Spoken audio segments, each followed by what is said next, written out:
The Timeline is a Blue Wire podcast.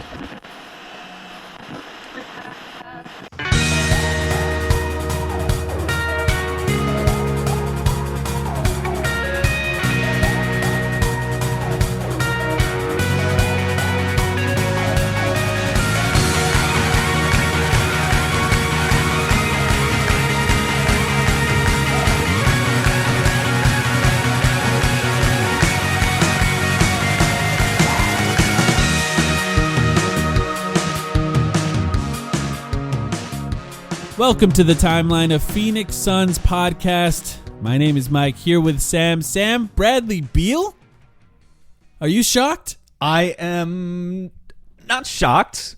Not shocked. We talked about it midweek on our Patreon pod. I will say this.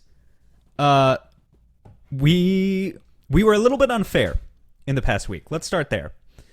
Okay. Oh, I don't know where this is No. going. We were Okay. a little bit unfair because what was the title of our last episode? Wasn't it just slop? Slop season, I believe. Slop season part and 1. Then more slop. More slop? More slop for the... Well, Yep. Some of the slop was not slop.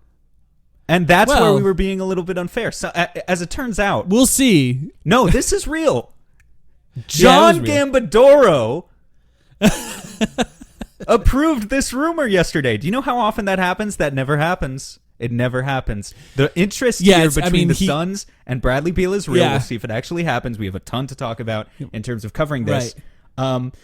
But the slop was nutritious. It had vitamins and minerals. I mean, I don't know. Like it wasn't complete garbage, as it turns out. And that right there is an exciting prospect, regardless of what you feel about Bradley Beal as a basketball player. And I'm sure people come from all sorts of sides there. Let's break it down from the beginning in case people missed it. I think Shams was the first to report on it, right? The initial report was that the Wizards are speaking to two teams about trading Bradley Beal, and those two teams, by the way, another summer of Miami versus Phoenix, because it was Kevin Durant last year, and here we are, Bradley Beal, Miami versus Phoenix once again. Brad Beal has a no trade clause, something we're going to mention 15 times in this podcast, I'm sure. But yeah, we did talk about it last week. It was on the Patreon podcast, but we said once Brad Beal was granted permission to speak with other teams, which is something the Wizards did because of his no trade clause, he's essentially trading himself. He can deny any trade to a team he doesn't want to go to. Once he was granted permission to speak with other teams, I told you, Sam, I guarantee the Suns are going to be in that conversation speaking to him just to see if he's interested. And if there is interest there, then I think they could actually make an effort to trade for him. And it appears there was interest because now everyone's reporting on it. Shams jumped in. Woj jumped in, confirmed. Chris Haynes actually threw some names out, I think, which was an interesting part of this conversation. And then, like you said, the guy who really only says no to things. The Reaper. John Gambadoro. The Reaper. Yeah, the Reaper. I was going to make a joke. Jumped in and confirmed something. I was going to make a joke yesterday that he was probably rushing home as soon as he heard the news to deny it vehemently. And yet, actually, like 15 minutes after that, he came out and said, nope, this is real. This is real. And he had to say it was real. That's how you know it was real. So there's all sorts of details here. I think we can talk about the trade value, the no trade clause. I think we should talk about that in a bit. But just first, the concept of Bradley Beal as a player. Yeah. What say you? Let's start from the very basics. This is a guy, here, I'll throw out the averages real quick for people who haven't seen. Obviously, this is a guy who averaged 31 points per game just 2 years ago with the Washington Wizards. There are some injury concerns. People will be quick to let you know about that. I would also point out that some of the games he's missed in the past few years have been due to tanking or end-of-season rest-related scenarios. So there are absolutely injury concerns with Bradley Beal, but it hasn't been 100% the case in all of his absences. Averaged 23 points, 3.9 rebounds, 5.4 assists per game this year. 51% from the field, 37% from deep, and 84% from the free throw line. The other number that everyone is quick to point out is that he has $200 and something million left remaining on his contract over the next 4 years. Not my money. And of course, just turned 30 years old. Or actually, let me correct myself. Turns 30 years old in 10 days, just before July 1st. So, first thought, he's very good at basketball.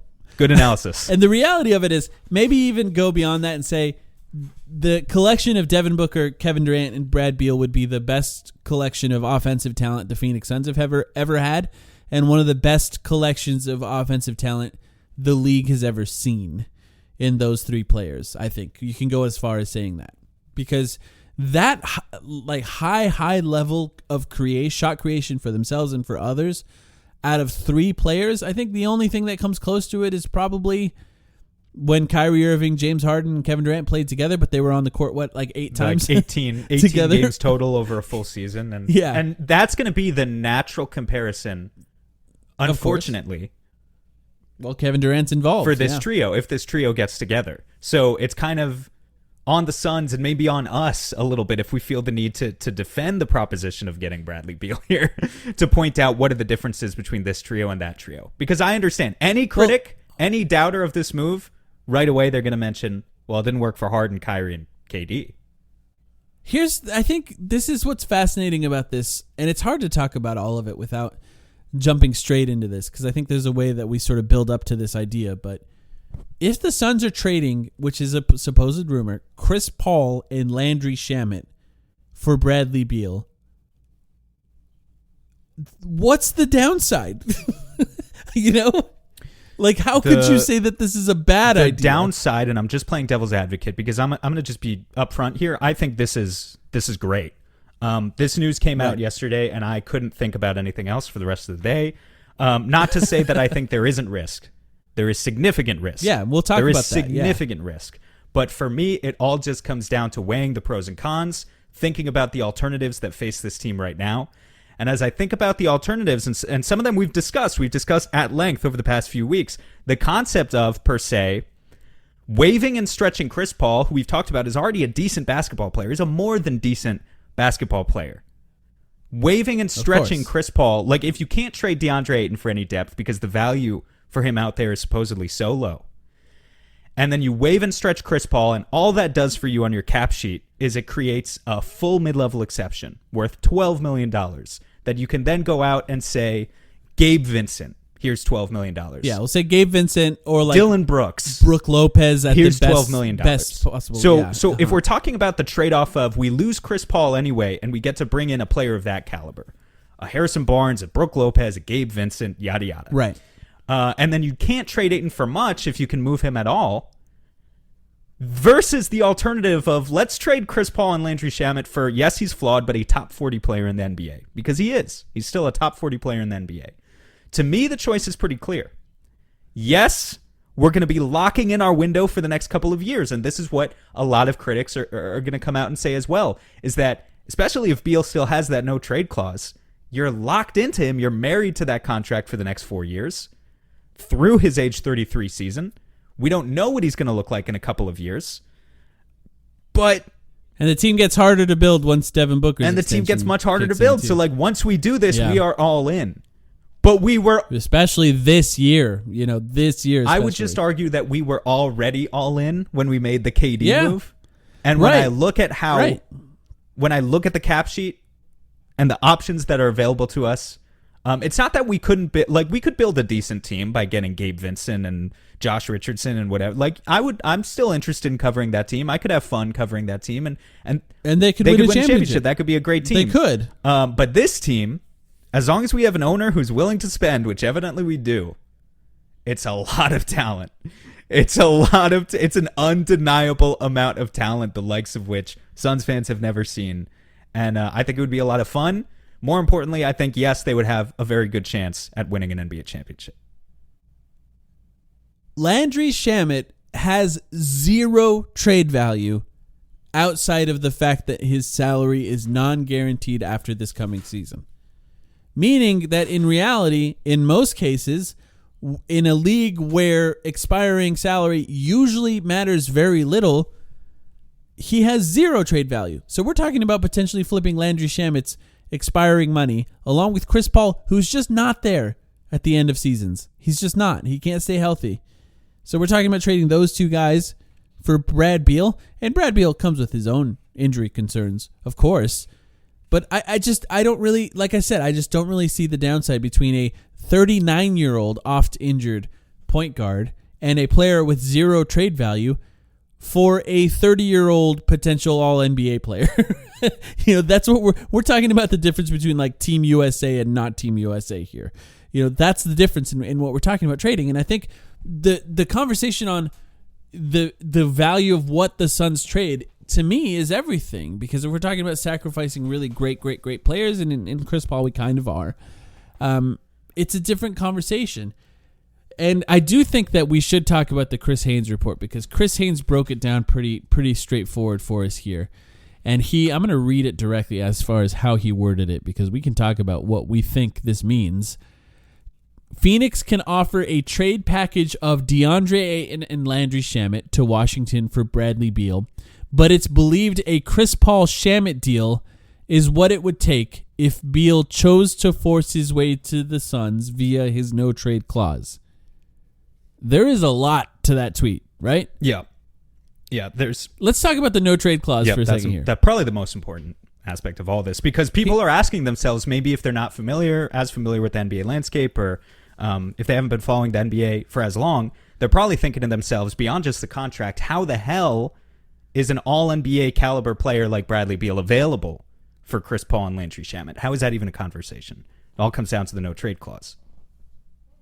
So he's the only player in the NBA with a real no-trade clause, and not like one that DeAndre Ayton had for a single year last year, meaning that Brad Beal cannot be traded unless he approves the trade, which completely zaps all of the leverage that the Wizards have if they choose to trade him, which it appears they did choose to trade him, right? Because they're allowing him to speak with other teams. If you're looking at two teams, Miami and Phoenix, as the two teams that he is okay with, which supposedly that's true, then maybe you could weigh the offers next to each other. What can Phoenix offer? Here, this is a shit offer. Here, what can Miami offer? This is a shit offer too, supposedly. You can weigh those next to each other.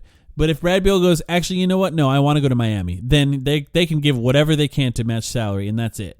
If he says, no, I only want to go to Phoenix, then we can give whatever we can to match salary, and that's it. And for the Wizards, they would prefer Chris Paul and Landry Shamet because that's expiring money. They can get rid of them after this season. They don't have long contracts for players that they don't want.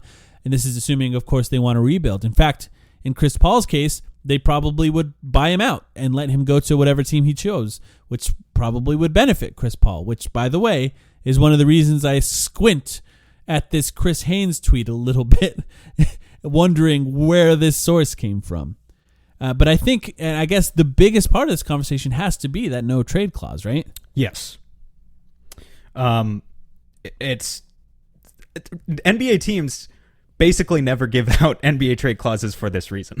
and GMs around the league are looking very carefully at what's going to happen here at the result of this trade, and probably think to themselves, okay, that's it. I'm never giving out an NBA trade clause, a no trade clause to my player again if I can avoid it. Mm-hmm. Because the concept, the mere idea that Beal can just hold the Wizards hostage like this is a really scary thought to basically every franchise out there. And it's happened before in a no-trade clause scenario. Kobe has done that to the Lakers. So, it's not like something that we're completely... we're like, okay, in 2007, this is from our friend Mort. He brought this up when I brought up the no-trade clause on Twitter. In 2007, the Bulls and Lakers agreed on the parameters of a trade that would send Kobe Bryant to Chicago. Kobe saw that Luol Deng would be part of the trade, meaning that he wouldn't be able to play with Luol Deng when he got to Chicago, and just said no. And the Lakers, of course, benefited from that because they were able to keep Kobe. But that was an example of something that was on the finish line, and Kobe just ended it. This is as simple as it gets when it comes to no trade clauses. The players hold all of the power in this scenario, and we could see what happens there. But let's talk more about that Chris Haynes tweet, because I want to ask you, are we assuming, based on how Chris Haynes wrote this, that the Wizards just want nothing to do with DeAndre Ayton? Nothing to do with DeAndre Ayton based on only what Chris Haynes is saying. I'm not sure I'm willing to go that far. But yes, I think the general conclusion is that the Wizards don't want much to do with DeAndre Ayton. It's not necessarily saying, because I've seen some people stretch this out to say a different thing, and say this means that Chris Paul's trade value is higher than DeAndre Ayton's trade value. It could mean that. It doesn't necessarily mean that. What it's in this specific scenario, what it's saying is entirely specific to the Washington Wizards, how they value their franchise going forward, their roster building principles, and what they see as the future of their team. And obviously, Chris Paul is not going to be involved in that future. It's just they don't want to be tied to the Ayton contract. They would rather have the cap space that they could generate from waiving Chris Paul. But it doesn't necessarily mean that Chris Paul has more value than Ayton in a vacuum. And we've been saying... Yeah, in this trade maybe. I don't know. We've been saying all offseason long that we suspect that Ayton actually would be the guy with more value. I'm not so sure anymore now that I'm starting to see reports like this. But I would at least still hope that there are some rebuilding franchises out there that would continue to value Ayton more. It would be good news. It would be good news for the Suns in this case, if that were the case. Because then if Ayton has more value to other teams except for the Washington Wizards, and the Suns are able to figure out a trade where Chris Paul and Landry Shamet brings you Bradley Beal, and you still have DeAndre Ayton, and now DeAndre Ayton has more value to the other teams that are potentially willing to trade for him, then you can make another move to bring in potentially one or two more guys to help this team in the future. So like the idea of DeAndre Ayton having less value to the Wizards but more to other teams in this case, this is what sold me on this idea for a trade. I mean, it's kind of the best case scenario for the Suns. You know, assuming it's true. And the other option here is that DeAndre Ayton has negative trade value, and Woj hinted at that in the last week that the market for DeAndre Ayton is bare, let's call it that. And look, that would be bad. That would be a bad case here, that the Suns are forced to bring back a player that they want to trade because he has no value. That would be no good. But we're looking at a potential of trading Chris Paul, Landry Shamet for an all-star and still having DeAndre Ayton to potentially make moves for players to fit around them. And that's a pretty good scenario. I know you've been looking at some numbers today, but I don't know if you have this specifically. Did you consider the possibility of the Suns are not able to trade DeAndre Ayton anywhere, so they bring him back? And how much money would they have then? But they still execute the Bradley Beal trade, right? So how much money would the Suns have between, theoretically, Devin Booker, Kevin Durant, Bradley Beal, and DeAndre Ayton? Did you look at that? I think it's like $161 million. So obviously they would be well into the second apron. They would not have the ability to use a taxpayer mid-level exception. They'd be hard capped at a certain point. So you're talking about a reality where they have those four players and entirely minimum contracts around them. But even if they do trade DeAndre Ayton, isn't there also, based on the numbers you've been looking at, a heavy possibility that just with the three players, just with Beal, Durant, and Booker, we're just going to be filling out the team with minimum contracts? That's the most likely scenario. Right. Even if Chris Paul is stretched, just the three players alone that we're talking about are $133 million. So I think what we should do here maybe is go through like a little bit of an FAQ, which is, here are some of the most obvious questions that I'm getting from, and I'm sure you're getting from a lot in your replies. Sure. Over the past couple of days. So where should we start? Okay, let's start with on the basketball court. Are they a good fit together, those three guys? Well, let's start here. I want to make it even more simple. Okay, no, that's fine. Are they a good fit? Should I answer first? I'm gonna say yes. Yeah. They'll figure it out. Like they're three unselfish basketball players who are true 3-level scorers. All three of them can put pressure on the rim. All three of them shoot in the mid-range. All three of them hit pull-up threes. They would give us the most ethical buckets one could ever imagine.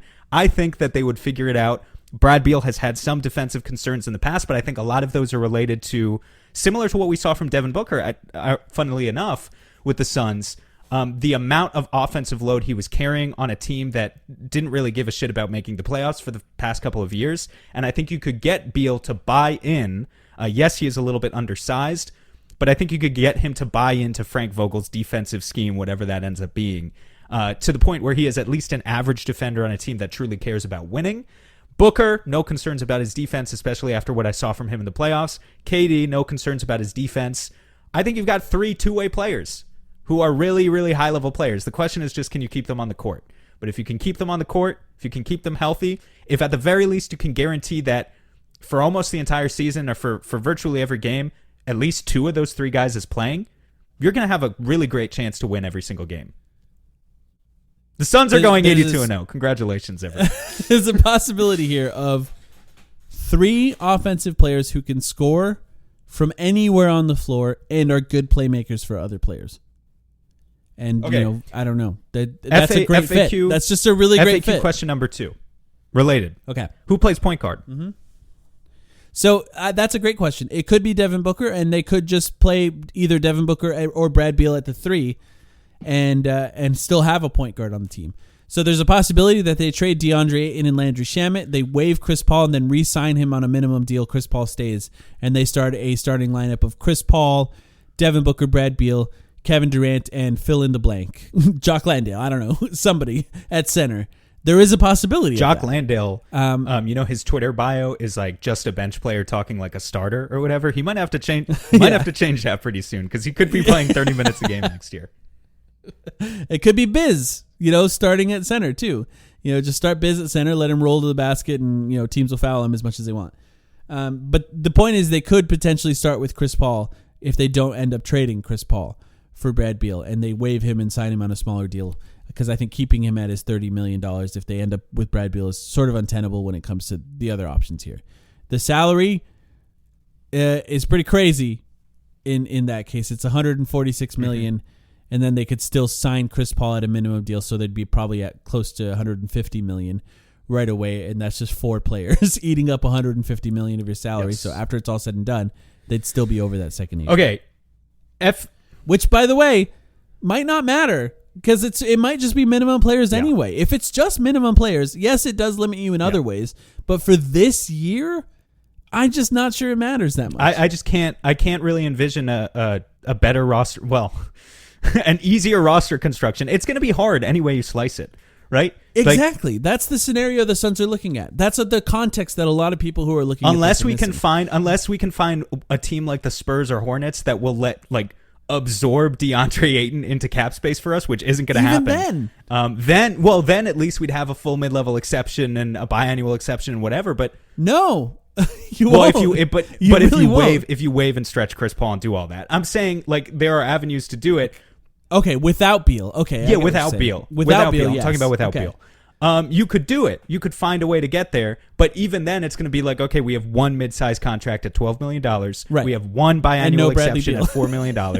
All minimum contracts and no Bradley Beal. And this brings me to FAQ question number 3, which is people asking themselves, are these guys fucking stupid? How are you going to fill out the rest of the roster with just minimum contracts? And that's a great question. It's a wonderful question, and it's a fair question. But I would point at the culture of ring chasing in the NBA as something that will favor the Suns and will favor the Suns even more so in a reality where they have Bradley Beal. And suddenly there are going to be players, it might take until July, like late July, early August, until the free agent market dries up a bit and there's some guys kind of left out there who realize, oh, there's not really a spot for me where I'd want it to go initially. But there are going to be players who are not worth only $2 million, who in a vacuum might be worth $5 or $10 million, that suddenly are willing to come to a team for a veteran minimum, that are going to have a very small short list of teams they're willing to go to. And I guarantee you the Suns are going to be at the top of that list for a lot of guys if they're just role players who can go play with 3 of the best scorers in the NBA. Right.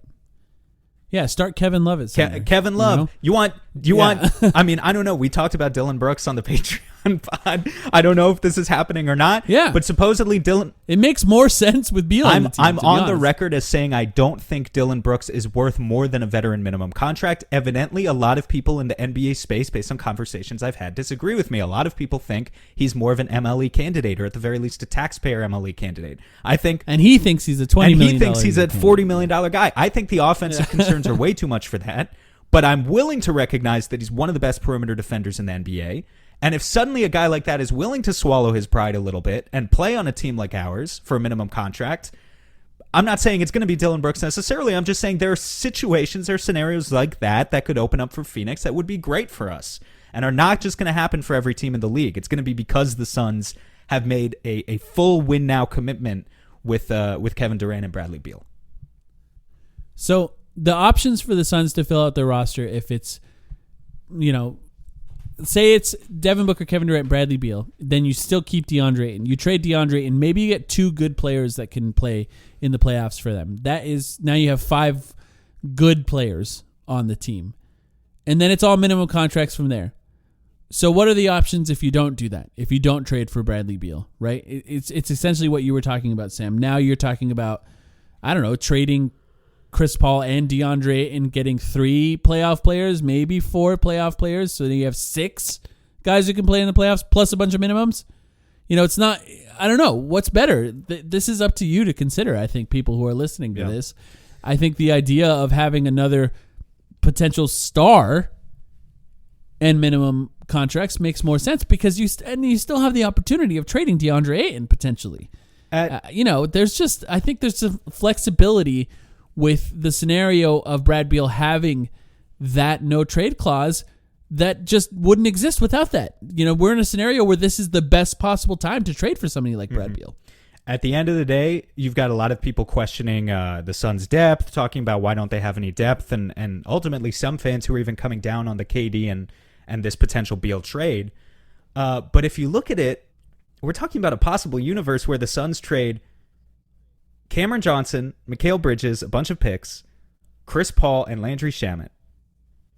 Okay, so 4 rotation players. One of them sucks. Really 3 rotation players that you could trust in the playoffs. And a bunch of picks for Kevin Durant and Bradley Beal, 2 of the best superstars. I mean, okay, like maybe overrating Beal a little bit, but 2 stars in the NBA. You're not sacrificing all of your depth there. If the Suns have sacrificed their depth, it's not because of the KD trade. It's not because of what would be a Chris Paul and Landry Shamet swap. It's right. Landry Shamet, I never want to watch again. I don't want him on the team regardless. If the Suns have sacrificed, let's just be very clear. If the Suns have sacrificed their depth, which they have, and it is going to be difficult for them to replenish it, it's because the chickens have come home to roost on James Jones pursuing a multi-year strategy in which he always ignored the draft. He didn't do nearly enough after the team got bounced in the playoffs. Right. After they lost to the Mavs, not using the full mid-level exception. It's James Jones' fault for a number of reasons, no doubt. But it's not the fault of the KD trade, which was a pretty good trade. It was actually great value for us. And it wouldn't be the fault of this Bradley Beal trade either, which is like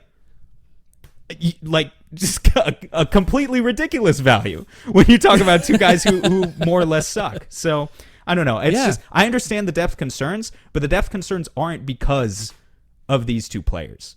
It's like it's been building much longer than that towards this situation. Right. And these are complaints about a GM who could potentially basically flip draft picks he doesn't care about into 3 absolute stars. And I think, the idea of Matt Ishbia is probably exciting to some players too, just because seeing an owner who desperately wants to win and will do whatever it takes, including paying an assistant coach $2 million or something like that. And I think James Jones has a good reputation with players too. So if we're talking about a position where it's Devin Booker, Kevin Durant, and Bradley Beal, and now you're trying to fill out the rest of the roster, it's not the worst case scenario here. They have invested in their coaching staff, invested in their arena, invested in their players, and look, here we are, and that's what it's going to be. And to me, it'd be different if we were talking about like the package that we sent for Kevin Durant for Bradley Beal. Oh yeah, like if you traded, because we're just you traded Mikal Bridges and Cam Johnson for Bradley Beal and like even 1 pick, that's a losing package. But we're not talking about that. That's not what this is. Would the Suns be in a more difficult situation if, beyond this year? Yeah, they would. They really would. It's a lot of money, and you can't trade Bradley Beal without his permission, meaning that if you trade him again, you're probably going to get similar value to Chris Paul and Landry Shamet in a trade for Bradley Beal in the future, because you got to need his permission. So that does complicate things in the future, but having a complicated cap situation with 3 amazing players is often what results in an NBA title in the NBA. That's just what it is. That's what happened with the Warriors, for example. Or even if you look at the Nuggets, they have 3 guys on max contracts excuse too. Me, Mike, the Nuggets have culture. They built it themselves, I'll have you know. By the way, just an aside, but if we get Bradley Beal, there's already a whole side discourse that's starting about KD. People on Twitter are being like, we really need to have a conversation about KD, as if people aren't having a conversation about KD every day anyway. That man's name is constantly brought up. There's always a perpetual conversation about KD happening online. And the conversation always revolves around how he should want to play on worse teams. Is that what it is? If there's going to be a really fascinating... Right? Kevin Durant's flaw is that he likes to play with good players. There's going to be a really fascinating thing that happens that Suns fans should just be prepared for. And who gives a shit? Like, let's just win games and win a championship, right? But like, if we get Bradley Beal, if the Suns win, people are going to be like, well, obviously they won. They have Bradley Beal, Kevin Durant, and Devin Booker, like everyone knew. And if they lose, the same people are going to be like, well, I told you so. They didn't have any depth. How stupid? And how stupid was that? Everyone knew they were going to lose. They didn't have any depth. So I'm just saying, people should be prepared for those two conversations because it's going to happen, and it's going to come from the exact same voices. Watch them flip flop back and forth throughout the season. It'll be hilarious to watch. Cap gurus out there, I would love to hear your opinions on David. I know if you're listening, and anyone else who is familiar with the cap. The way I calculated it, if the Suns waive Chris Paul, keeping that $15.8 million on their books, and trade Ayton and Shamet, it's $146 million of salary with just Beal, the waived amount. Because there is a scenario, I just want to mention this. If they do end up trading Ayton and Shamet, and you no longer have Ayton as that trade asset, you do still have Chris Paul as a trade asset. Or if you're looking at what you could trade Chris Paul for and say, actually, I think it would be better if we waive him and just re-sign him on a minimum deal, there is that scenario too, right? You trade Ayton and Shamet, but you keep Chris Paul. Now you have those four guys under contract. Chris Paul on a minimum deal, but you have to pay him $17 million a year essentially for this year. Yeah, there is that scenario. There's also the scenario where you trade Ayton and Shamet, and you stretch Chris Paul, and that gets you up to $133 million.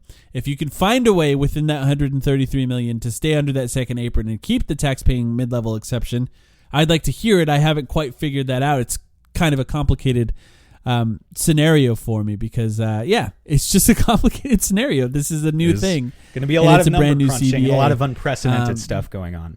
I want to give a morsel of hope to the people out there who have probably painfully been listening to this for the past half hour. So shout out to you if you really don't like the idea of Bradley Beal. Morsel of hope. We got to talk about the Miami Heat in all of this. We do. Yeah. Because the Heat, but we do. Yeah. Because here's the critical difference. Bradley Beal with his no trade clause, if he turns around and says, you know what, actually I changed my mind, I'll only go to Phoenix. All right, then he's ours for whatever we want. But if the situation remains as it currently stands, which is our current belief is that Bradley Beal is willing to go to the Phoenix Suns or the Miami Heat, and there could be a slight, emphasis on slight, bidding war between these two teams, because neither of us have a whole lot to offer. What you can at least say about the Miami Heat that would be attractive to the Wizards is that they have first-round picks. And Tyler Hero, who they don't want to give up. Right. And maybe but they do. And maybe Beal wants to play with him. So maybe he would say no to that. Right. For the same reason that Kobe said I would want to play with Luol Deng in 2007. Yeah, exactly. Exactly. But at least, you know what Bradley Beal doesn't give a shit about? First-round picks. He doesn't care if he plays with first-round picks. But the Wizards might care. They have one, I believe. I thought I saw that they have two. Now, I thought it was just 2028, I believe, if I'm not mistaken. But maybe you're right. Well, in the meantime, if it's all things equal, like Brad Beal just says, I'll play for either one of those teams. You guys get what you can. You gave me that no trade clause. You get what you can. The Suns are probably out of it. Yeah, they need Brad Beal to be on their side here, especially if the Wizards really don't like Ayton, which is implied by Chris Haynes. Chris Haynes, by the way, if you read that tweet a different way, you could say, is Brad Beal saying that he'll only be traded to the Suns if they don't? Miami has most of their first-round picks. They've got a lot of second-round picks outgoing, actually, which is really interesting. Almost all of their second-round picks. They've got a 20. Well, they got undrafted guys better than most. So they've got a 2025 pick outgoing to OKC in the first round, but that means they've got their first rounder this year, and in 2027 and in 2029. So they've got first-round picks that they could offer. They could potentially offer 2 first-round picks. Right. The difference there with the Suns obviously traded their 2023, 25, 27, and 29 picks for KD, as well as a 2028 swap. So the only first-round picks that the Suns have are we could offer a pick swap in 2024 and in 2026. And pick swaps are... By the way, Is there a better team to offer a pick swap to than the Washington Wizards? They almost always will have a higher pick than the Suns, right? Yeah, probably. Yeah, so it's like offer them nothing, really. For the Suns, like I don't care. But I was also going to say, like, just regardless if it's from the Suns' perspective or the Wizards, pick swaps are cool, but they're more of a throw-in. They don't give a shit. The value between a pick swap versus just the true first-round pick, it's not even comparable. If Phoenix is offering 2 pick swaps and Miami's offering 2 actual first-round picks, regardless of the other contracts offered, that, in my opinion, is a much more attractive offer coming from Miami. So, for the people who really do not want Bradley Beal, you need to hope that Bradley Beal really wants to go to Miami. Because from where I see it, Miami could still put together a more attractive offer. And actually, it brings up an even more interesting idea, conspiracy theory, if you will, that maybe this is all an artificial bidding war that the Phoenix Suns are aiding the Washington Wizards in constructing. Well, or the Heat are aiding the Washington Wizards because that's happened before. With Kevin Durant. But think about it. If Miami was the only suitor for Bradley Beal, they would not put 2 first-round picks on the table. They would say, here's Kyle Lowry, here's Victor Oladipo, take it or leave it. Right. What we know is that Bradley Beal... If we're aiding the Wizards, then they better give us Kyle Kuzma. That's where I was going with this. You fucking jumped ahead. You jumped ahead. Why would the Suns... I appreciate your conspiracy Why would theory the Suns join this bidding war? Why would they enable Washington to jack up the price to where suddenly Washington's going to get 2 first-round picks? Washington's going to get 2 first-round picks for Bradley Beal that otherwise they would not get because Miami would be the only suitor. In return... They say, Phoenix, we'll help you out. Kyle Kuzma just declined his player option. He's going to be a free agent. We can't get you Bradley Beal, but we know Kyle Kuzma is interested in going to Phoenix, and we'll work out a sign and trade for Kyle Kuzma on July 4th, on fucking Independence Day, baby. And the Suns will not get Bradley Beal, but maybe as a consolation prize for helping out, they'll get Kyle Kuzma instead. Absolutely brilliant. They would have to like DeAndre. They would have to like DeAndre. So in the meantime, tank commander wise, I mean, is there anyone better than DeAndre? Give him the ball all you want. He's going to turn it over 6 times a game. He'll score 20 points, and then you could trade him for a first-round pick in a year. You'll lose every game if you give DeAndre in the ball 30 times. And maybe it helps the Wizards right now to pretend that they don't like DeAndre. Yeah. I mean, I like all of your conspiracy lines up. It's brilliant. It's perfect. It actually helps them for Chris. I'm loving every part of it. For Chris Paul to put out the report through Chris Haynes, obviously, to say that actually we're the Wizards and we want Chris Paul. Yeah, I love it. I mean, did you just come up with that now? Is that something you just put together during this podcast? No. Other people have come up with it too. So it's not completely original. I'm not taking credit for it. But I legitimately think it makes a lot of sense. I legitimately think it makes sense. Would you rather, if you were Brad Beal, would you rather play with Bam and Jimmy or KD and Booker? Bam, Jimmy, and Tyler, I think. I legitimately think that either is pretty damn good. I think it's closer than a lot of people think. More so just in the sense that I don't know what Brad values at this point in his... I mean, I think he values winning. I would at least hope so. But Miami really needs a score. Phoenix, you could always use more scoring, I guess. Yeah. But at the same time... No, watching them struggle to score against the Nuggets made me really appreciate what Kevin Durant and Devin Booker did against Miami, team because Miami could not score. Miami 1,000% needs this guy more than we do. All the more reason that maybe they would give up 2 first-round picks and maybe even more for this guy if there were a bidding war. Let's not forget the fact, by the way, that who is Bradley Beal's agent, Mike? Right. It is the father, Mark Bartelstein. It is the father of the Suns CEO, Josh Bartelstein. Yeah, the Suns' new CEO who was hired by Matt Ishbia. The collusion, by the way, if you're learning potential collusion is crazy here, folks. If we're learning anything from this process, it's that Matt Ishbia is not out here doing the bare minimum here. He's maximalizing here. When we're talking about each offseason, he's going to approach it in the way of what's the most I can do for the Suns right now. And this is the hugest difference between Sarver and Ishbia, because every single scenario that the Suns are facing, as far as we understand it, when it comes to Matt Ishbia, costs the most amount of money. And he's putting it all on the table. You got to appreciate having that at the very least. Because, look, I think this is going to be a lesson for you and I. Next offseason, for example, if we're looking at it and going, okay, how do we add whatever the equivalent of Gabe Vincent is next offseason? We should probably throw that out the window and talk about whoever the next superstar is that could potentially be on the move, because you just never know with Matt Ishbia here. That's the lesson. He's coming out hot and blazing. And maybe it extends even beyond the Bradley Beal stuff, too. Maybe Matt Ishbia is going to give us a hell of a draft night on Thursday where he's going to be buying up all the picks in the second. We don't know. I feel like anything is on the table with this guy right now. And at the very least, you have to admit, it's a fun ride. It's a fun ride to be a Suns fan right now. It's very fun. And we're going to cover every part of it. If he's traded to the Suns or to the Heat, we'll be ready to cover that on the next podcast. If it's to the Suns, obviously an emergency podcast as soon as we can. And look, if there's anything else that comes out between now and then, we'll, of course, cover it here and on our Patreon podcast as well. So we'll be here for every part of it. The other thing happening soon, Sam, the NBA draft. The NBA draft is Thursday, and the Suns do technically have a pick. So we're going to talk about that next after the break. We'll be joined by our friend Damon Allred, who is a draft expert who writes about the draft for Bright Side of the Sun and more places. So we'll take that break, and we'll be back with a fun segment. We already recorded it, for the record. But a fun segment with Damon about the NBA draft. Thanks, everyone.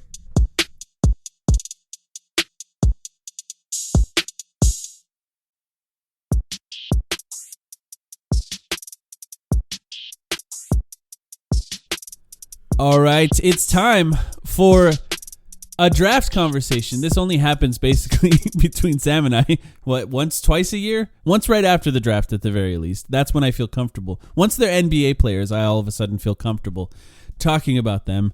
But joining us to talk about this is our friend Damon. Damon, how you doing? Super good. How are you guys? Not bad. Wonderful. Look, I admittedly was like, this is usually where I put some time into looking into the draft right before it, Bill Simmons style. And then the Beal news dropped, and that's all I've been thinking about.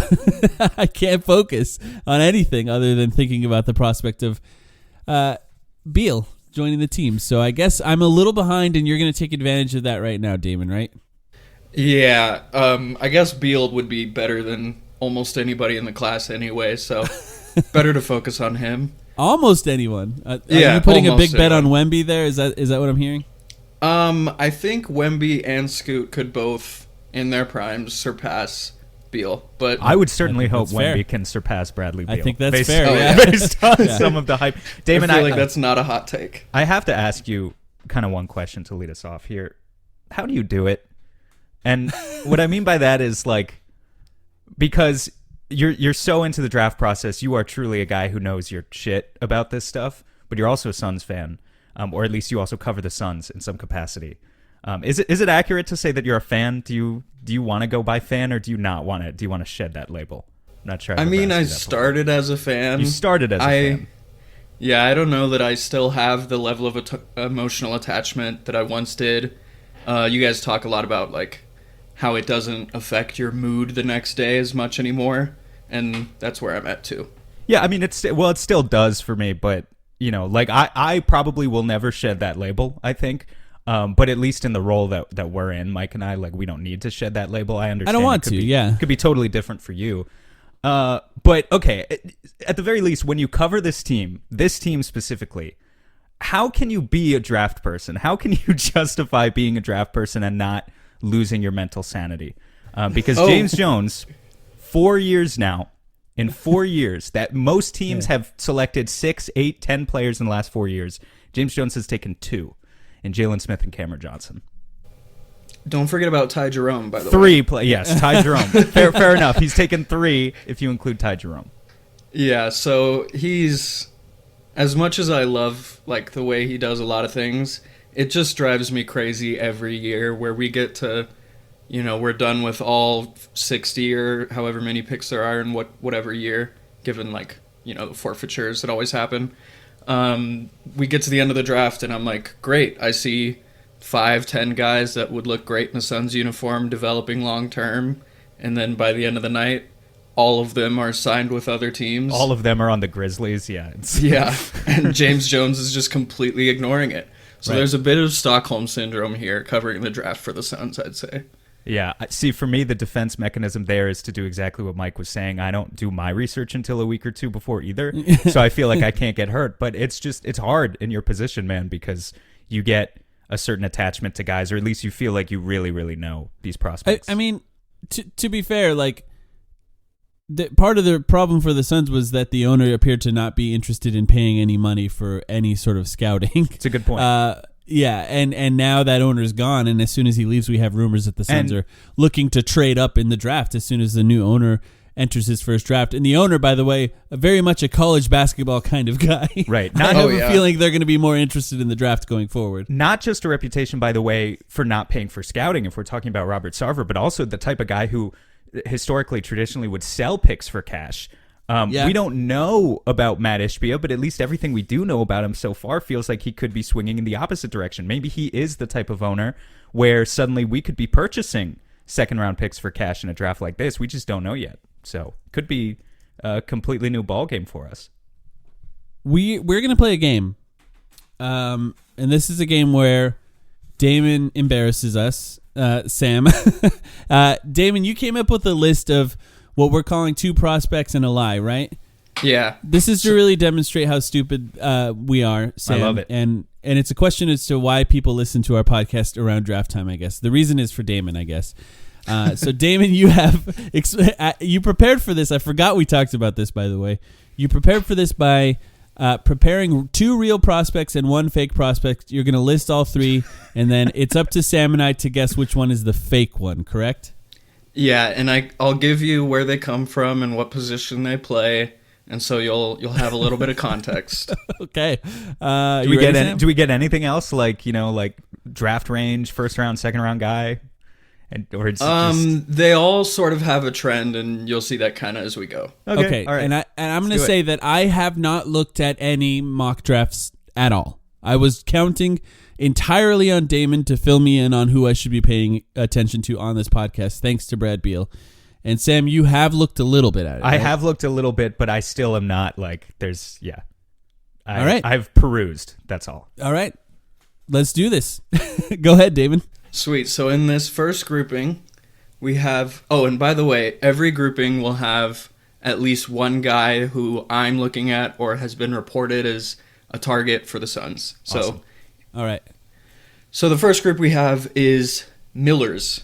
There's Leonard Miller, who's an Ignite forward, Jordan Miller, who is a Miami wing, and Pat Miller, who is a Baylor center. I'm so screwed. 2 of those sound fake to me, Leonard and Pat. I mean, Jordan Miller sounds like a real player's name, but I have no idea if that's actually true or not. Can I knock one guy off the board who I know it's not? Sure, go ahead. Leonard Miller is real. I know that one. Okay, you're helping me out. Leonard Miller is real. Can you tell us a little about him? Maybe when we do this, Damon. Like, I want to say he's athletic. He's like a forward center, from my recollection. Wait. What if I'm going to say he's fake? Let's put in our votes first, Sam. Okay. Yeah. I'm going to say Pat Miller is fake. I'm going to say Jordan Miller is fake. Mike is correct this time. Oh my goodness.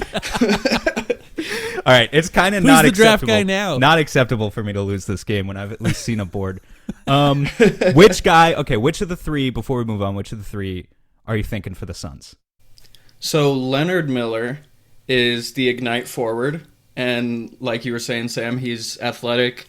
He's really, really versatile on offense. He's like 6'10" with a 7'2" wingspan, and really can play any 2 through 4 position on the offensive side.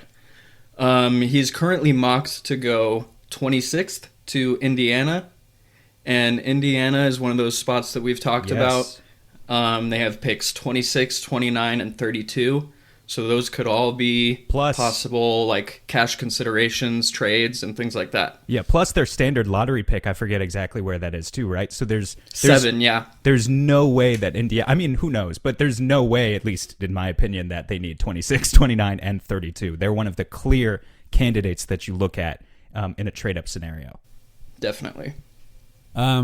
interesting, and I appreciate being ahead of you, Sam. I'm going to say I would have probably guessed Leonard Miller had you not said anything. So if you're trying to win, Sam, keep that in mind as we go to this next question here. Sure, that's fine. Can I just ask about Leonard Miller? So first of all, love the G League Ignite program.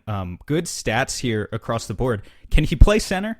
Is this like a small ball center situation, or is the hope that he's more of a forward with kind of a little bit of ball skills going forward? Well, so he's pretty narrow, which would be the biggest concern right off the bat. He's also more of, like, he's got light feet. So it's not someone that you want to put back there at center because you want to use that length to guard out on the perimeter since he can. But I guess given some time and given some time in a weight room specifically, that it could be something he does just in small ball stretches here and there. Yeah. Like he's not going to be much different in build than Kevin Durant except being a couple inches shorter, but like it's that sort of build. Sure. Yeah, no, I'm seeing here 213 as his weight. Obviously, that's going to be tiny if you try and stick him at center right now. Yeah. But if he fills out that frame a little bit, I guess I just wanted to ask about that. That's obviously the sexy thing that everyone loves to have. Player who can guard positions like, I don't know, 3 through 5 and sort of play multi-positionally. Yeah, and I will say, he's someone that I have ranked much higher than he's ranked consensus. I think I've had him lottery just about all cycle. Okay, cool. Let's do it. Next one. So this next group is the UCLA Jays. So we've got Jaden Collins, who is a wing, Jaime Jaquez, who is a forward, and Jalen Clark, who is a guard, and they're all from UCLA. Oh my God. I'm so screwed in this game. Can you say all three of their names again? Yeah, Jaden Collins, Jaime Jaquez Jr., and Jalen Clark. I'm going to vote. I'm going to just put this is, of course, just a random guess, in Jalen Clark. Sam, what do you think? What was the first guy's name again? Jaden Collins. You better not be Googling anything here. No. Okay, so again, the middle one, Jaime Jaquez, I know. So it's, that'd be a crazy name just to make up out of thin air. I mean, that's why I didn't go for that. That would be a sick name to make up. Jaime Jaquez, I know, and Jaime Jaquez, I've watched a little bit of his game actually, and he looks pretty intriguing. So it's between 1 and 3. I don't know anything about Jalen Clark if he exists. So again, what was the first name? Jaden Collins. It's Jaden Collins, dude. I don't know who that is. I don't know who that is. And Mike, you guessed who? The third one, I forget his name. Clark? Jalen Clark. Yeah. Jalen Clark. So Sam's right this time. Okay. We got a tie. Let's go. Which is the guy you're interested in for the Suns? So Jaquez is a guy that Kellen Olson has already talked about a lot in his mock-off seasons. Kellen Olson, who's that? Yeah.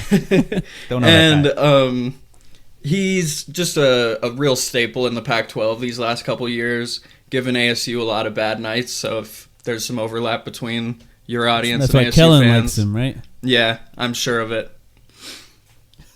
And what is he? What is he like? I don't know anything about him, so feel free. Yeah, so he's like a 6'8", 6'9" type post forward sort of inside out game where he can play make a lot in addition to that, but he's mostly your inside craft kind of guy.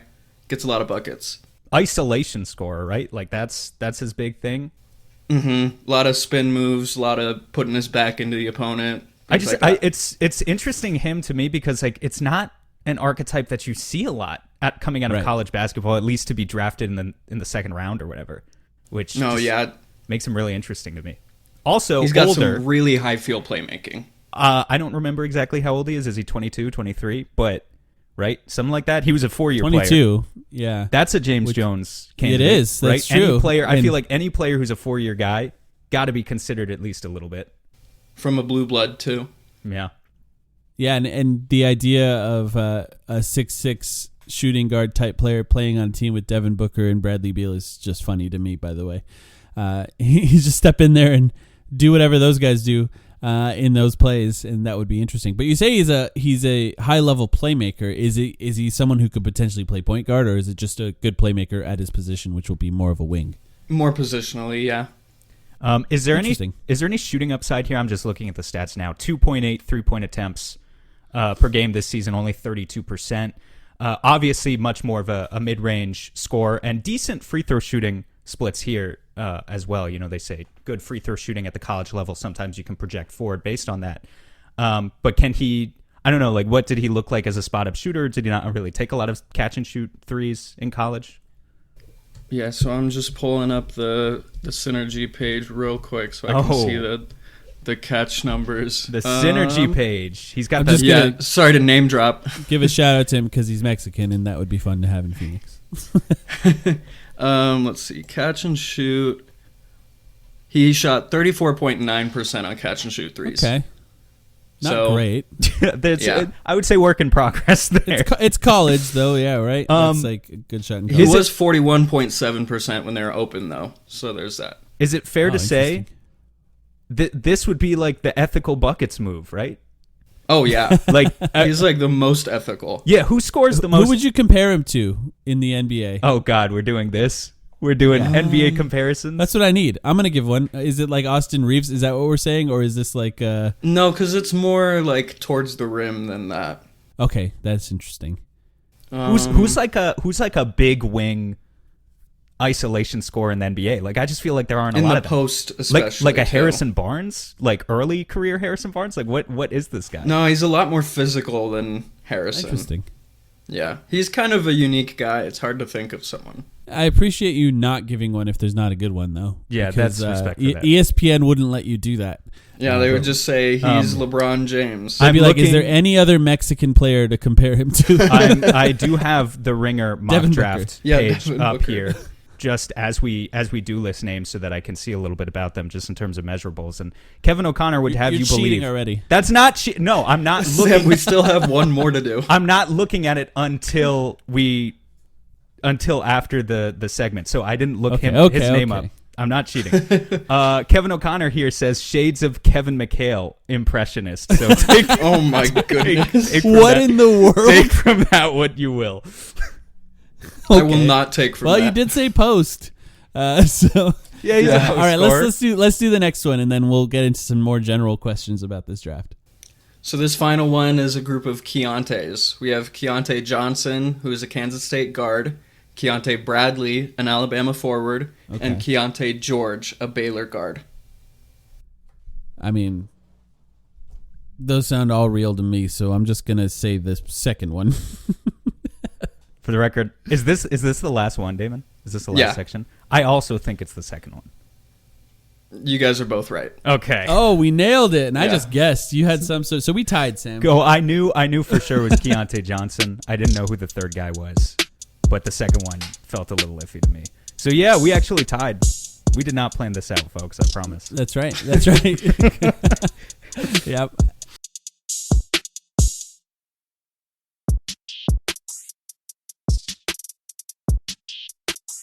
And which one of these guys do you think would fit on the Suns? So Keontae George would be really fun, but he's probably going to go in the lottery. He's like a pull-up shooter. He'll be a lot of fun to watch in the league. Keontae Johnson is the guy who, I'm not sure if you guys know the story, but he actually collapsed on the court during a game. Yes, I remember this. Because of some heart problems. He, like a week or two ago, I think, was cleared by the NBA to, he got the green light, and he's good to go. He took a year or two off in between and got back to being really effective last year at Kansas State. I think they got to the Elite Eight in March Madness, and he was a big reason why. He's like a power guard.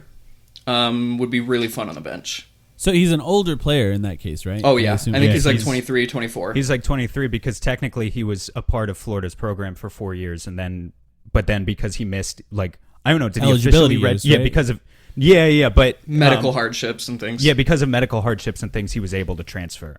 So he spent his last year at Kansas State. This guy's a shooter, right? I've definitely seen some clips of him. He shot 41% from deep this year at Kansas State, only 3.2 attempts per game, so not a ton. But I've seen some clips just looking really, really solid in terms of his mechanics, off the catch, right? So it feels like, I don't know, oldest player in the draft. I don't know if he's the oldest player in the draft. He probably, yeah. One of the oldest players in the draft who played at multiple programs over 5 total years. Good shooter. It sounds like a James Jones guy. Good shooter. Right? Kind of feels like I'm not going to compare about him. James Jones's height. Yeah. About James Jones's height. I'm not comparing him literally to Cameron Johnson because I don't know if his game is really like that, Damon. You could tell me, but it feels like there are similarities that would lend towards a Suns pick here. Yeah, so he's like 6'6", 220, 230-ish, probably. He's a pretty broad-framed guy and just really powerful when he's driving, too. Gets to the free throw line a lot. A guy we're going to talk about a bit later, though, actually, I think is even older, Des Cambridge, the former Sun Devil, who's at least 24. Okay. Cool. There you go. So where is he mocked if he were to be drafted? Keontae Johnson, I'm not sure. I didn't see his mock, but he's you think he would be in the second round sure. range? Yeah, okay. Yeah, he's 45 on mine. Okay, so he could be around where the Suns are picking, were they to not trade up. Yeah. Okay. So I guess my question is, knowing James Jones, perhaps he trade up and still pick him anyway. He trades for Indiana's 26th pick and takes the 45th guy on the board. Get who you want. Get who you want. If he's good, it works out, right? So there are rumors that the Suns want to trade up late first round, early second round range. And, they may or may not do that. They don't have a lot of assets to play with. I'm not exactly sure how they would do it. Taking advantage of a team like Indiana is a good example. But when you look at the draft, Damon, and you look at where they are 52nd and say they trade to 35th, what is the difference between those two picks? Is it a massive difference in the type of prospects they can get or a small difference? Between 52 and like 35-ish? Yeah. So there's a bit of a drop-off around 40, 45 in terms of prospect you're going to get in this class. And in the late 20s, early 30s especially, you'll find a lot of guys that are like some win now, wings and guards, sometimes some bigger guys too, but mostly wings that can really help a playoff team right now. That's why you're seeing things like Denver trading their protected 2029 pick for 37 and some other stuff. Just trying to get up there into that range where there are those win now guys that can help you immediately on good contracts too, especially because Phoenix is going to be so hamstrung by their cap situation. It'll be important to see where they can find, the marginal differences. I just want to attach some data to it because I actually saw something interesting earlier this week. This was actually from David Locke. But put some data on the last 15 years of the NBA draft to determine pick position and exactly what your chances are to get a starter, an NBA starter level player out of, depending on what pick you have. They found that picks 21 to 30, so late first round, generated roughly a 25% chance of getting a starter out of that. If you go down to picks 40 through 60, so the back half of the second rounder, obviously that includes 52nd, where the Suns will be if they don't move up. It was just a 3% chance at a starter. I don't know exactly. I'm sure there was more to it in terms of some of the other outcomes. But I think that kind of just demonstrates the difference right there also, Mike, right? Like a 3% chance at getting a starter. And, look, we have reasonable expectations. If we stay at 52, I think we're not expecting that to be the next Jokic drafted during a Taco Bell commercial, right? Mm-hmm. We're just hoping for a guy who can maybe play some minutes. Yeah, and during a Burger King commercial is what we... Right. No, this year it'll certainly be during a Burger King commercial for sure. They've kind of been cornering the market. But no, just a 3% chance at being a starter out of that position is really not very good. Even your chances of getting like a Herb Jones type, it feels like the Herb Joneses or the Malcolm Brogdons or a lot of the second round candidates that you think of who go on to become consistent playoff rotation starters in their careers are often taken 30 to 40, much more often than they're taken, say, 40 or 45 to 60. Right. And Damon, when you think about this, I think the best way to approach it is if they were not to trade up, let's say 3 prospects in the range that they currently have, 52. Maybe some of them are already players that you've mentioned. And then we'll flip that over to if they were to trade up, what players are you keeping an eye on? So if they stay at 52, we'll throw Keontae Johnson into that category a bit. All right. But a couple guys that they've worked out already. One of them is Imani Bates, who is like the super high-profile high school star when he was in high school that kind of flamed out as soon as he got to Memphis just because he reclassified and entered college a year early. So this is technically like his freshman year, even though he's a sophomore at Eastern Michigan this past year. And he is about what you would have expected based on the early scouting on him back in high school, which is he gets buckets, and that's about it.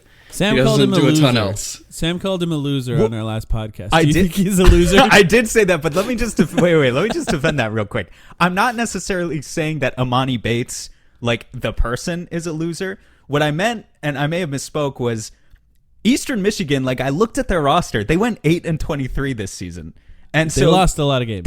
he played losing. He's literally a loser. He literally played losing basketball, and so it seems, Damon. I guess the question is, it seems weird to me to put a lot of stock into a guy who played inefficient basketball as the leading scorer on a terrible college program. And maybe that's why he's at the back half of the second round, right? But like, doesn't that explain a lot of the concerns about him? Is that where it kind of comes from?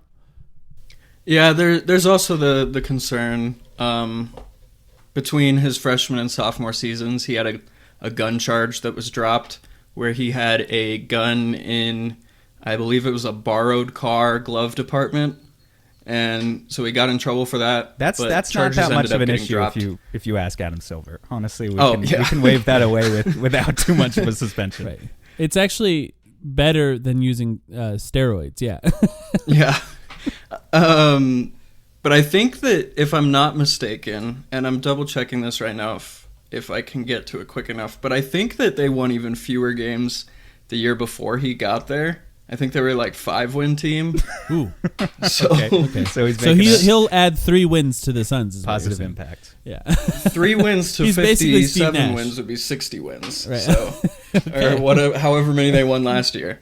Is he supposedly friends with Kevin Durant? It appears He is friends with Kevin Durant. Yeah. How do did you that consider happen? if they draft him? Do you consider it a measurement of how much control Kevin Durant has over this organization, or do you think it would be an okay draft pick regardless of his relationship with Kevin Durant? I think it'd be a good draft pick either way. Okay. I wouldn't ignore the fact that they're close though. Like, I mean, it's the 52nd pick. Right.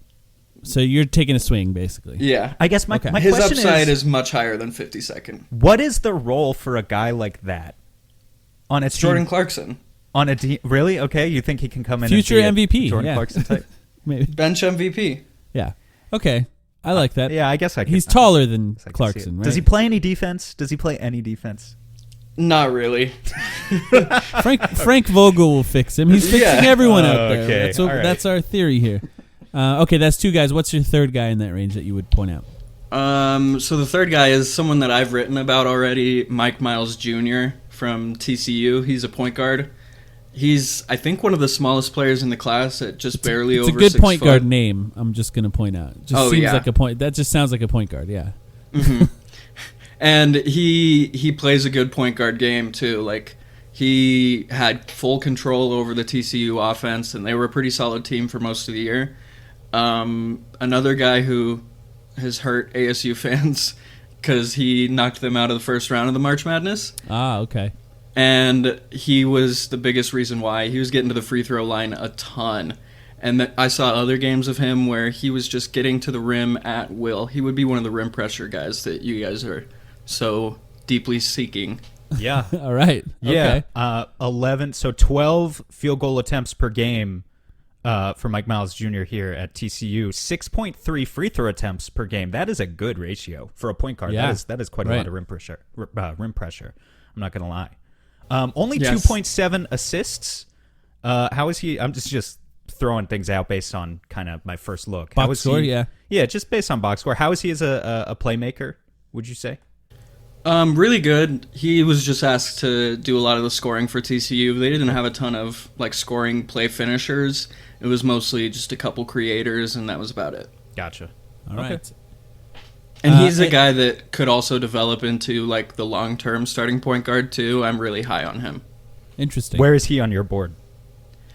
On my board, he's probably in the 30s or 40s, Okay. but he is. I'm hearing reports that he might not get drafted, which I think is just an indictment on his size and age. Right. But I really can't see any reason other than that if the Suns have a chance to take him at 52, I think they should. And if the Suns were to move up, who are you keeping your eye on? So we've got a pretty big list. It's almost every guy in that range. Jaquez and Miller are two of the guys we've already talked about. All right. But Jordan Walsh is this is one I like. One of the only players I know anything about. Yeah, you brought up the Herb Jones archetypal comparison. They're just about the same size, and Walsh is a really good big wing stopper. That's his projection. And let me just explain that a little bit too. I think that there is an element of, if you're picking later in the draft, which I still consider this later, second round, for example, early second round, which is where he's about mocked. I think there is a benefit to choosing guys that have really high defensive upside and then thinking that maybe your program could help fix their offense to get them to a point where they're at least okay at corner threes, or something that makes them playable in the NBA. You're talking about guys who already have kind of a lot of the intangibles and defensive IQ stuff exactly. down. Right. And with a lot of these guys who are maybe mocked in this range, it's like oftentimes they can be athletes, but they're maybe not the most impressive athletes compared to a lot of guys who are taken in the lottery. But yeah, if it's just a question of he's got a broken jumper, you can often fix. I mean, you can't always fix that to the extent where they become a creator at the NBA level. But if it's just shooting corner threes, I mean, case in point, this is what the Suns are trying to do with Ish Wainwright, and it's kind of worked. I mean, I won't say he's gotten better. I won't say it's worked to the point where Ish is now one of our I wouldn't trust Ish with playoff minutes exactly, but he has gotten better, and they've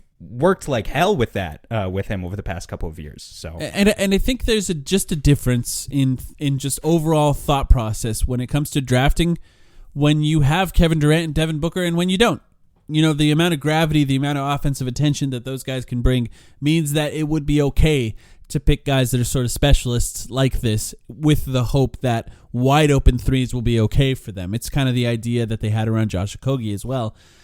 So I like this idea with Jordan Walsh as a potential prospect. I think it just makes a lot of sense. And it's something that I pointed out to you, Damon, when we were talking in DMs a few weeks ago, that this is what I think the Suns could do if they were picking in this range. Who else you got?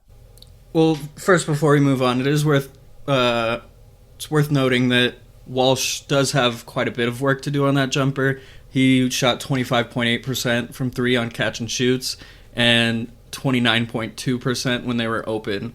So a lot of work to be done there. It's not great. Andre Roberson, let's go. Let's say he's at small ball center or Kevin Durant's at center, and he's the only one diving to the rim. It might be okay, or it might be acceptable at that. What did? Okay, now you've got me curious. What did Herb Jones shoot his last year in college? I'm gonna look it up. I feel like it was bad, right?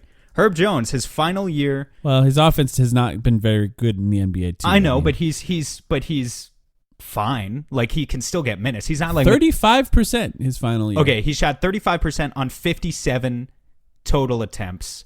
the year before he shot 7% on 14 attempts. So basically, Herb Jones, while he was in college, was not taking threes. Anyway, there's a difference though between what Herb Jones is currently doing in the NBA and Matisse Thybulle, who is another defensive specialist, but who literally, can't hit the broadside of a barn. There's levels to it. If you can shoot 33% on open catch and shoot threes, and you're a great defensive player, I think we can find a role for you. If you draft Matisse Thybulle in this draft in the second round, you did a good job. That might be Andre Jackson. That's one other guy who I've heard some stuff about. Damon, I don't know if you have any opinions on him, but another defensive specialist who can't play offense at all, right? Well, he can make a good amount. He was probably UConn's second or third playmaking option on their championship team, and he connects the offense that way. Does a bit of rim stuff too, but not much beyond that. Yep. All right. Who else do you have in that range? One guy I really like is Dariq Whitehead, who falls into the Leonard Miller category of I have no idea why he's being mocked so low. He's at 30 right now from ESPN, and he's another guy that I have in my lottery.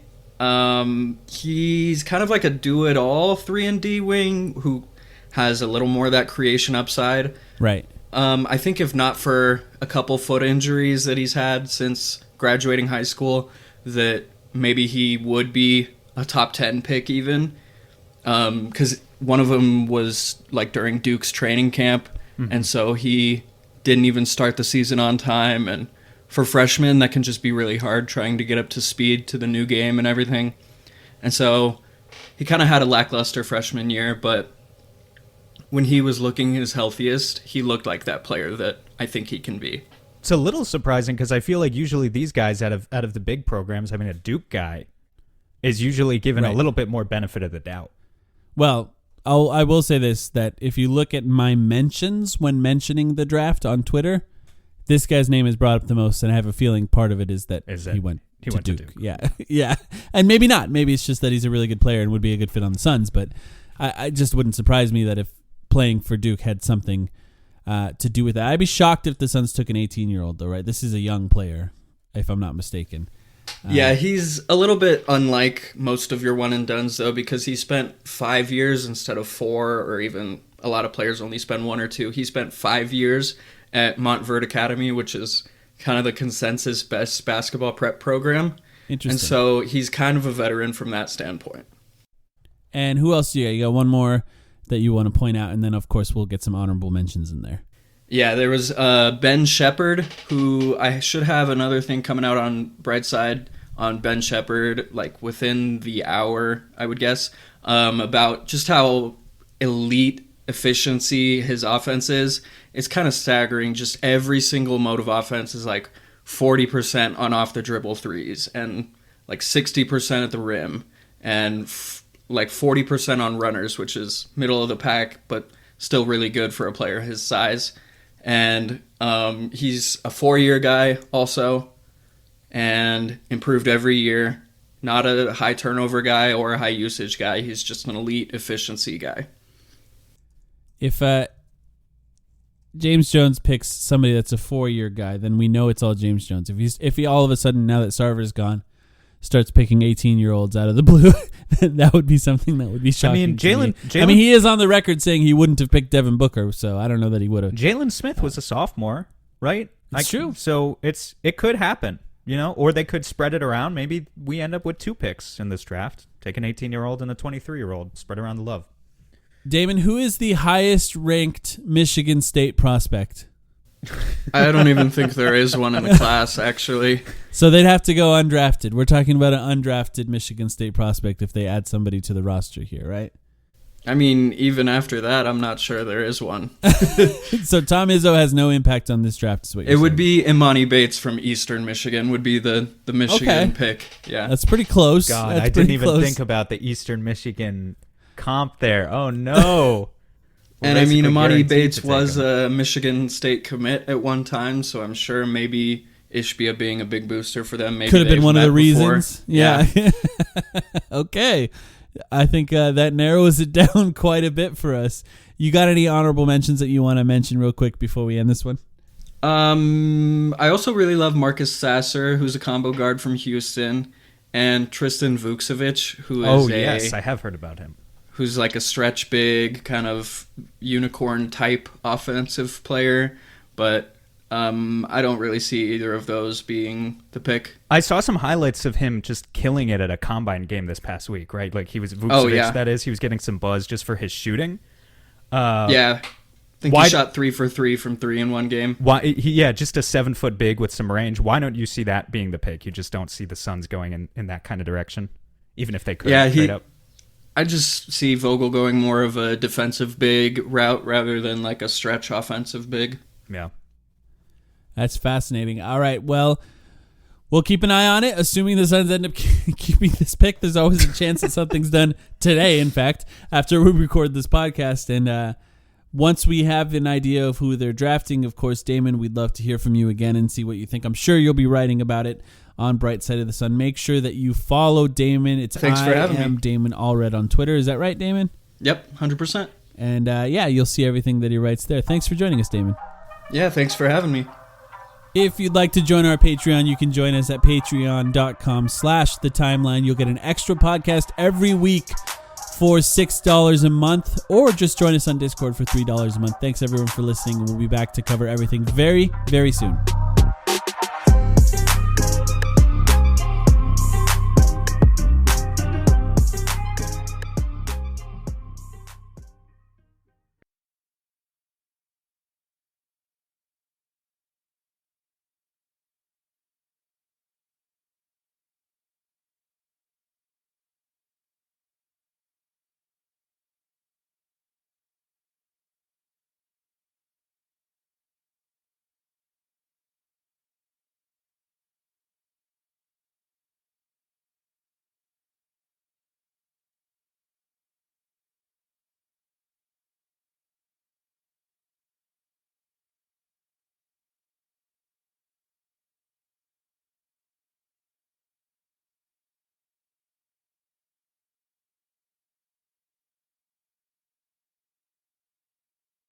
For over a century, Johnny Walker has shared its bold spirit with the game of golf. Now, crafted with Devereaux Golf, Johnny Walker introduces the Johnny Walker Blue Label-inspired Sunday Golf Bag, elevating the game with sleek design, Blue Label hues, and refined gold accents. Celebrate your hole-in-one with a premium Sunday bag crafted by Devereaux Golf. Submit proof of your achievement to johnnywalker.com/blue-in-1. Please drink responsibly.